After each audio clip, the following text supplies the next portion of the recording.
Bene, eccoci qua con mister Andrea De Cecco.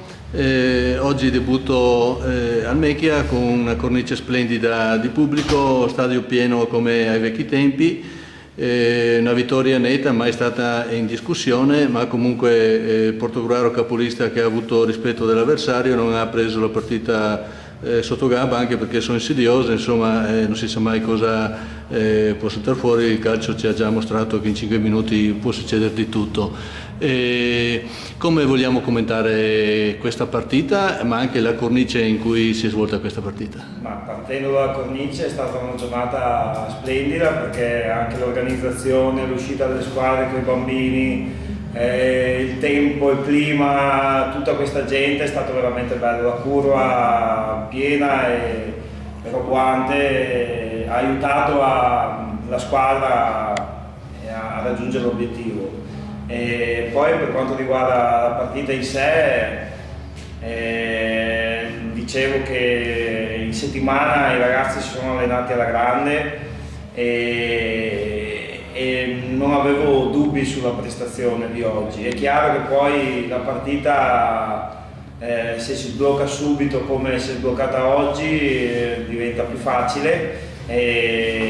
Però anche se non si dovesse sbloccare, come è successo a Fontanelle, bisogna avere la pazienza, il sacrificio, la lucidità di continuare con il proprio lavoro, ogni giocatore per sé, da squadra, e appunto finché non si riesce a risolvere la pratica. Noi all'andata contro Fontanelle e Concordia avevamo perso 4 punti perché abbiamo fatto 2 pareggi, e quindi era sacrosanto riscattarci e soprattutto non prenderla sotto gamba.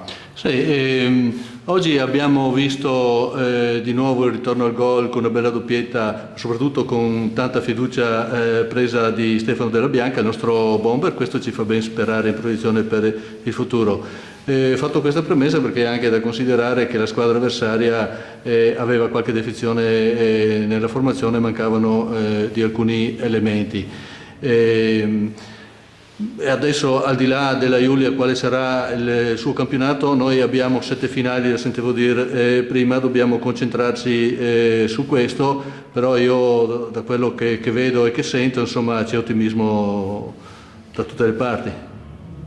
Ma purtroppo quando fai una corsa a 2 l'ottimismo, basta un pareggio col Fossalta e l'ottimismo era già scemato.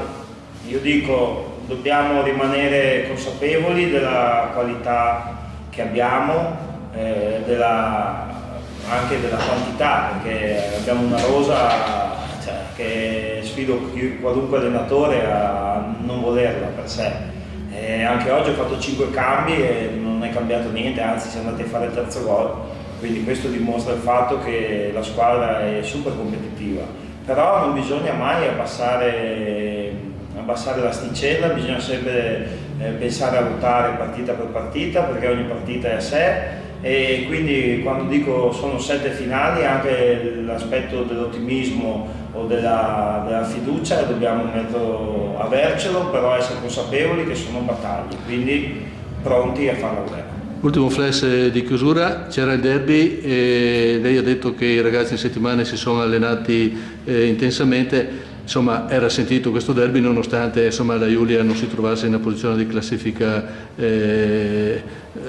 da dare preoccupazione più di tanto. Il derby è sempre un derby.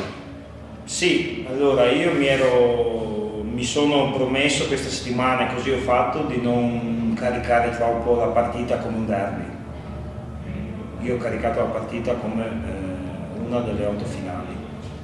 Quindi se lei vuole provocarmi a dire che magari la settimana prossima non è un derby, io vi dico che io questo... no, era per dire una battuta, la prossima sarà un altro derby, se vogliamo metterlo su questo piano.